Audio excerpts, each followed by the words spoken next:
This thing's kind of goofy right now. So this window is tinted. Driver's side window is not. Window is up right now, on the driver's side it is not tinted. Basically, I guess they said that that window broke, so they replaced it. So there's no tint on that window. I think this is like maybe 5%. It's pretty dark. There's also no rain visor on the other side. And my options are either order another set of rain visors to put one on the side, which either way I have to get a set of them, or just pull it off, and it looks cleaner without it. So I think I'm just gonna pull it off and not order another set.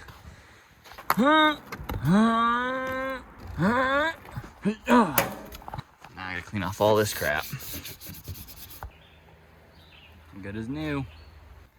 Another thing is the residue. They pulled off the siding strips, and I personally would have done that too. I don't like the siding strips, but they left all the residue there, so I'm gonna get all that off. And then I'm also going to pull off the 1500 badges. And on the tailgate, it says Chevy Silverado. I'm gonna pull those off as well. I want the thing all debadged, except the little LS badges. I'm gonna leave the little LS badges. We got a bunch of stuff to do to the truck today. Basically where the transfer case meets the transmission, that little $10 circle gasket there. I'm gonna run into town and get one of those and grab some more automatic transmission fluid just because it leaked a little bit. So all you gotta do is pull the drive shaft real quick, pull the transfer case, put that in, throw the case back, throw the drive shaft back in.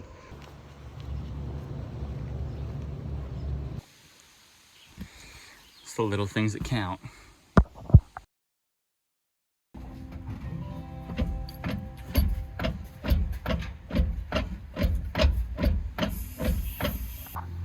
All right, we got the transfer case out. I left the front drive shaft in just because it's literally just to replace this seal, and we're throwing it back, so I'm not even taking the whole case out of the truck. I'm gonna leave it right here where it is, finish cleaning up the mating surfaces, and then throw our new gasket in here, and then put it all back together and top off the trans fluid. It's all back together, guys. And charge the AC system, and it's cold as ice, dude. I think it's the first vehicle I've ever had with AC.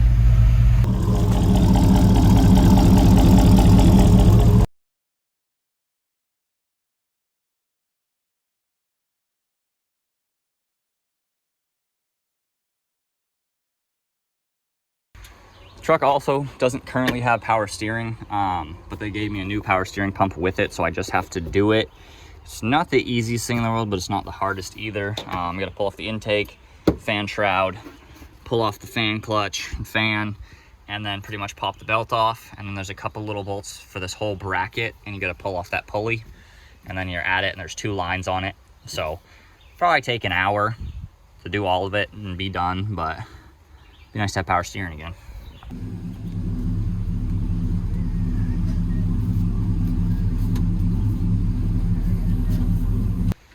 Power steering is all set, so now we're gonna pull off the front bumper, put a new bumper on the front.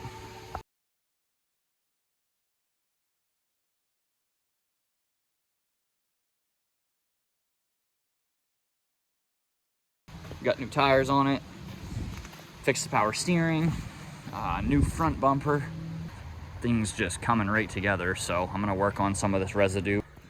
All right, we also gotta fix the tow haul button, because that doesn't work, because he's always ripped from going up and down all the time. So I gotta pull off this little column piece and then resolder that. Got the bottom plastic column off. Got the little rubber boot that's junk, so I'm not gonna put this one back on. Just ordered a new one, that'll be here in like a week.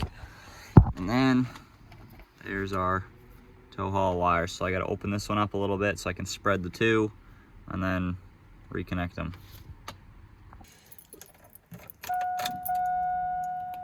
There we go. Tow haul is back. Seatbelt light kept coming on, and sometimes the wires in here get kind of loose. On the Cummins, it was set up where when you plugged it in, I think it like closed the circuit so the light would go off. This one's kind of different though. I just went to do the same thing and just bypassed the switches and put them right together to weed out the plug, but as soon as I disconnected them, it stopped. So I guess it's the other way around on this. Adjusted the headlights real quick to roughly where they look like they were shining off the garage. I'll probably double check them again tonight, but before they were facing the dirt in the middle. They were way too down and way too in, so gave them a little bit of an adjustment. And kind of want to throw this on. I grabbed it off the Cummins before I let it go, and kind of want to put it on this truck. That was the plan at least, but I'm not sure where to put the damn thing. All right, perfect spot. All nice and tightened down.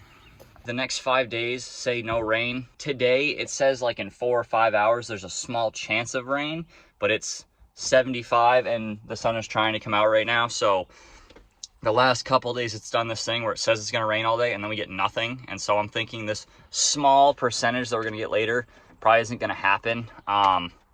So I'm just gonna start working on the truck. Just hit it with some soap and water. Gave it its first actual wash. No special chemicals though, just soap and water. It cleans up pretty decent. So we're gonna go after it with some clay now. Got the clay bar right there. Some application spray and a rag. Meguiar's. Finished claying it. I'm getting ready to do like just some Meguiar's paint correction compound stuff. But my touch-up paint just arrived just so I can cover up this orange rust color. All right, this thing's looking pretty good. I washed it, clayed it, put some Meguiar's compound on it, and then I think I put wax on it after. I think that's everything I did. But it is looking hella good. The only thing I don't have yet is I bought some wipe new, but I decided to order it online because I didn't think I'd be cleaning the truck this early, so I figured it would show up next week when I was doing all this. So I don't have the wipe new to wipe the plastic really dark black again, so we'll have to do that next time, but still cleaned up wicked good. Well, the rain's starting a little bit. Luckily, the entire front of the truck is done. I finished the wax and everything, so I did that door and everything too. That door is all done. I do have to wax this door still, and then I have to finish doing the bed. So I put the bed in the garage, but luckily we are done with the front, so it's okay that it's raining on the front.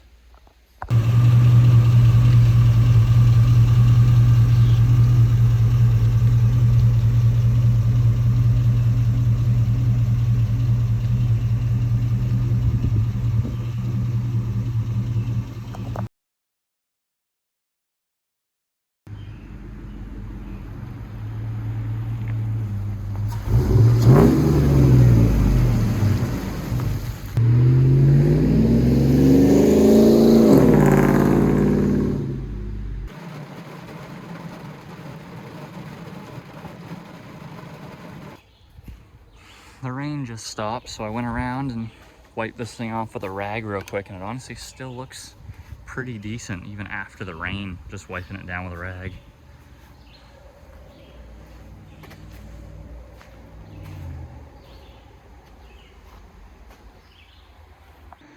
Since I'm already out here, I might as well just give the engine bay a little bit of a clean. Probably won't do much. I'll do the intake pipe right there, coolant reservoir, engine cover, fuse box cover, and whatever the hell's around that.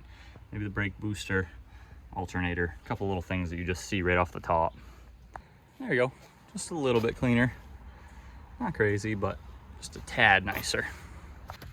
Pulled off the tow hooks on the front of the truck. I'm gonna paint those with the color matched paint so that they blend in with the truck and they're not rusty orange on the front. Look at them sweet tow hooks.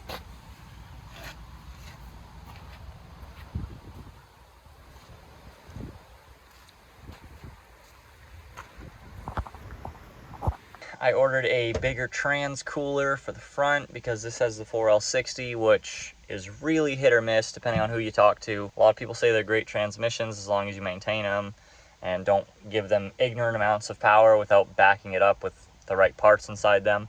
Other people say they explode if you look at them. So this truck's got 179,000 miles on it. The motor was just like lightly built with the cam like 20,000 miles ago, which was the same time that the trans was rebuilt with a shift kit. I don't know what kind of shift kit, I don't know what brand, I don't know if there was anything else involved or if it was just a shift kit alone, like but it shifts crisp and smooth, but it is confused sometimes. Like if I start driving and I'm not like just steady on the throttle, if I'm steady on the throttle, it'll shift through all the gears. But if I kind of like let off a little bit, it'll like almost get ready to shift, but then change its mind because I wasn't on the throttle hard enough, and it does weird stuff. It doesn't like hesitate to shift, but it still spooks me a little bit. So I'm getting the bigger trans cooler to keep it cool. I ordered the rear differential rebuild kit, which was dumb cheap, and it's got everything we need. so we'll rebuild the rear end next week. The transmission is the only thing I'm like slightly worried about in the truck. It has the shift kit, and with the bigger trans cooler, supposedly with the amount of power it's making, because it really doesn't make that much power. It's a stage 1 cam, so I mean, with the power it comes with from the factory, it's probably not even 300 horsepower, which should be fine for the 4L60 to handle almost stock, let alone with the shift kit and a trans cooler. I think it'll be good. If this transmission blows up though, I'm really debating on what to do. I thought about just spending some big money and buying a fully built trans that's good for like 700 horsepower, so I cannot kill the thing. But at the same time, I'm also kind of like, yeah, but for a couple $100, I could probably get all the stuff I need and just build it myself again. So I don't know. I'm hit or miss on what I want to do still. I'm hoping this transmission lasts a little while. We haven't really even gotten into burnouts too much with it because I want to do the rear end first, because one of my 6.0s had the same amount of slack like this before, and I kept doing burnouts with it, and it blew up in like a month. So don't want to blow this rear end, because if I blow it up, I got a rebuild kit, but it doesn't come with the ring and pinion because the ring and pinion are healthy. It's only another $100 to order those, but they're healthy right now. And if I try to do a burnout and it lets go, I will destroy the ring and pinion in the process. So kind of trying to avoid the little bit of a headache plus having to tow it home. So I'm trying to be easy on it until I do the rear end next week. After I do the rear end though, I will be doing a fair amount of burnouts. I'm going to try to get into the truck some. So I'm hoping the trans lasts. If it doesn't, we'll figure it out as we go. But that is my only somewhat concerned area on the truck. But we've got all the parts coming next week, so I will end this video off there. I hope you guys enjoyed. If you're new, feel free to subscribe, and I'll see you in the next one.